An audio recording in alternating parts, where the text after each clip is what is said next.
போராடுவோம் போராடுவோம் நீதிகளுக்கு வரை போராடுவோம். Laws are very powerful weapon.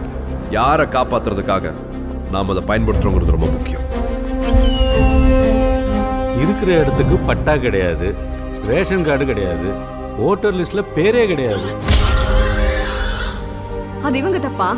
சுதந்திரம் கடிச்சு 50 வருஷம் ஆக போகுது. ஆனா இவங்க கையில ஒரு அட்ரஸ் ப்ரூஃப் கூட இல்ல.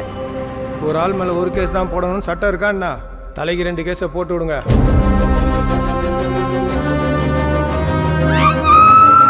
பாதிக்கப்பட்டவங்க யாரா இருந்தாலும் எத்தனை பேர் இருந்தாலும் அவங்களுக்கு நீதி கிடைக்கணும்.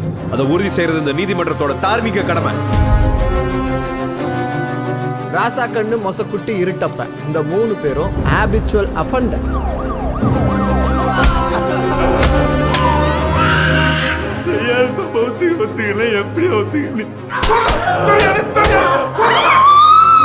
My lords, police has been continuously foul playing this case. திருநகை வச்சு பணம் வாங்கினது எவிடன்ஸ் இருக்கு. 3 பேரும் வெளியூர் தப்பிச்சு போனதுக்கு ஐ விட்னஸ் இருக்கு. திருட்டு பசங்களை ட்ரைபல்னு சொல்லி பாலிடிக்ஸ் பண்ணாதீங்க. இல்ல சார், இந்த கேஸை நான் அது தப்பா ஹேண்டில் பண்றேன்னு தோணுது.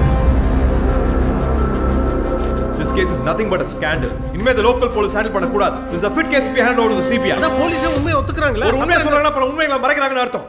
We want a CBI inquiry, my lord. This case is getting bigger day by day. CM கவனத்துக்கு போகிறதுக்குள்ளே இந்த கேஸை நம்ம முடிச்சாகணும். தப்பு பண்றவங்களுக்கு பதவி, பணம், ஜாதின்னு நிறைய இருக்கு சார். பாதிக்கப்பட்டவங்களுக்கு நாம தானே இருக்கோம்.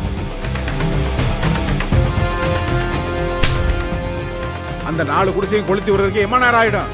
ஜனநாயகத்தை நிலைநிறுத்தணும்னா சில நேரங்களில் சர்வாதிகாரத்தை கையில் எடுத்து தான் ஆகணும். நீதிக்கு ஆதரவான வார்த்தைகளை விட அநீதிக்கு எதிரான நீதிமன்றத்தின் மௌனம் ஆபத்தானது.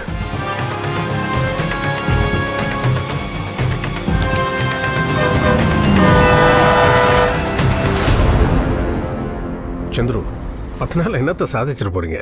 ஒரு இன்னசென்ட் ட்ரைபல் விமனுக்கு ஜஸ்டிஸ் கிடைக்கணும்னு போராடுறேன். கோர்ட்ல நீதி கிடைக்கலன்னா ரோட்ல இறங்கி போராடுவேன். போராடுறதுக்கு லா எனக்கு ஒரு வெப்பன். That's all.